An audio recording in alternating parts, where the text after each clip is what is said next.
Gusto saludar a Denise Merker justamente para hablar sobre este tema, para entender mejor de qué se trata, Denise, y no tanto la idea de la sobrerepresentación como argumento jurídico de parte de la oposición en este caso, sino un poco las motivaciones políticas de uno y otro lado, porque ya escuchamos al presidente él decir que esto viene pues de un esfuerzo de reforma que él encabeza y que logra materializar, y ahora pues esa misma reforma en esas circunstancias es la que están utilizando desde la oposición para decir aquí hay un problema, ¿no? Y en nuestro país el tema es que desde la época del PRI se decidió, obviamente influenciado por la entonces mayoría, que cuando un partido obtenga 35% de la votación o más, se le dé como un premio que tenga una sobrerepresentación en los proporcionales que no puede exceder el 8%, pero era para tratar de que hubiera gobernabilidad, es decir, de que el que gana pueda gobernar y no como en la proporcionalidad perfecta, es decir,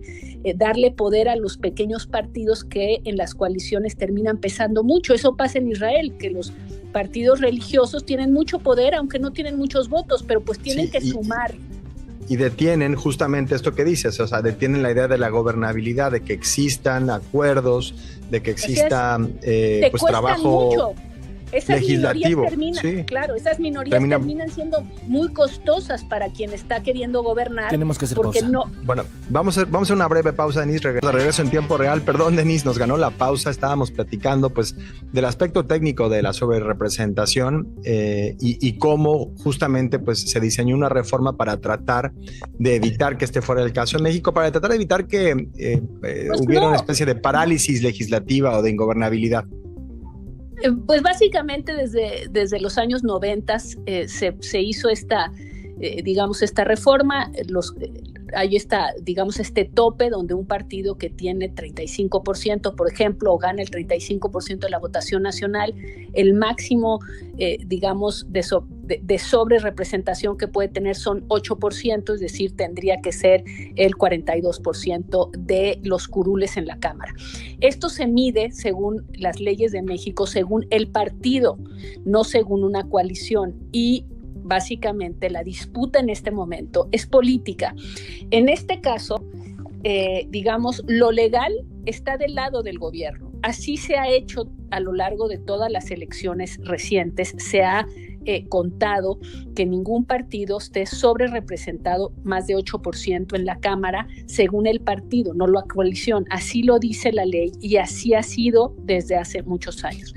Lo que básicamente dice hoy parte de la oposición o voces de la oposición es que esto no es justo, pero sí es legal, y no es justo porque vemos, por ejemplo, hoy lo presentó en el cuadro que presentó Luisa María Alcalde, vemos que el Movimiento Ciudadano obtuvo el 11%, 11.65% en la votación y va a tener 4.8% de diputados o de curules, cuando, por ejemplo, el Partido Verde con 8.95 va a tener 15% de los diputados. Entonces, no es justo. Esta fórmula se ha revelado a partir de que los partidos se presentan en coalición y se reparten.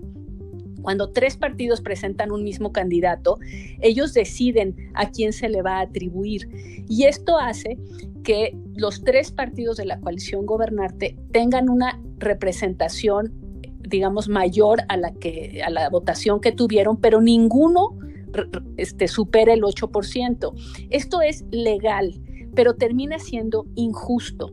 Ahora, ¿por qué estamos hablando de esto? Y ahí tiene totalmente la razón Luisa María Alcalde. Estamos hablando de esto porque alcanzaron la mayoría calificada y eso les permite modificar la Constitución, y concretamente la disputa hoy es sobre la reforma judicial. Entonces, lo que yo te diría es, esto que puso el PRI y que la oposición efectivamente en los años 2000 no lo aplicó a coaliciones sino a partidos porque en ese momento a ellos les convenía, ahora ya no les gustó.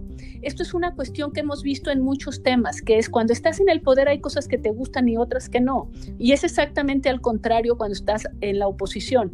El tema aquí es la disputa, es una disputa política porque si se cuenta como siempre el presidente va a tener mayoría calificada y puede hacer la reforma judicial. Y la oposición quiere evitarlo y está diciendo que esto que es legal es injusto y trata de cambiarlo, pero debieron haberlo cambiado antes, Enrique. Eso es lo que yo te quiero decir, esto debió haberse cambiado antes y no se hizo porque en ese momento a quienes hoy no están en el poder les convino y lo utilizaron en su beneficio.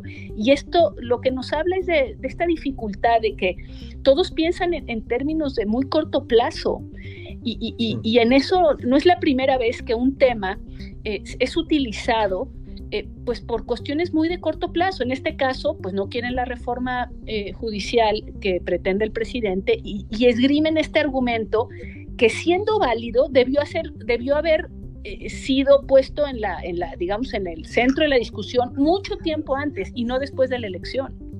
Sí, o sea, básicamente hay tres lecturas, ¿no? La orientada que no es posible variar el sentido literal de la Constitución, que define en el artículo 54 esto que dices de que la sobrerepresentación tiene que ver con partidos y no con coaliciones.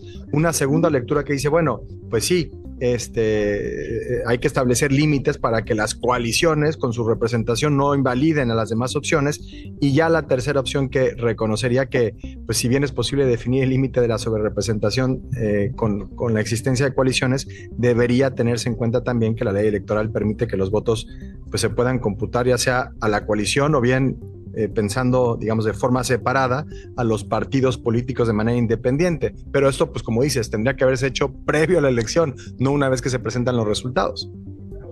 Sí, aquí el tema es una cuestión de coyuntura la que nos está llevando a este tema. Insisto, no es justo. Si tú lo ves, no resulta justo. Hoy Luisa María Alcalde no se puso a platicar de cómo quedaron el Movimiento Ciudadano injustamente trasladados sus votos en curules.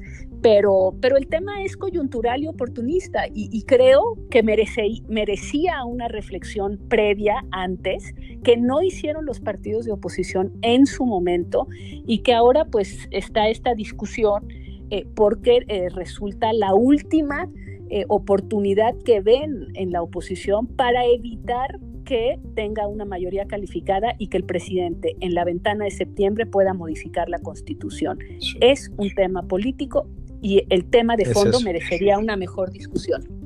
Es eso. Y cuando dices Movimiento Ciudadano no tuvo, digamos, una repartición justa, es porque tuvo 11.65% de la votación nacional emitida y 4.8% de los curules, mientras vemos partidos como el Verde, que tuvo 8.95% y está pues alrededor del 15% de los curules, que lo convierte en la segunda fuerza política después de Morena. Pero bueno, pues ahí el tema interesantísimo. Muchísimas gracias, como siempre, Denise Merker, por ayudarnos a echarle luz a estos asuntos.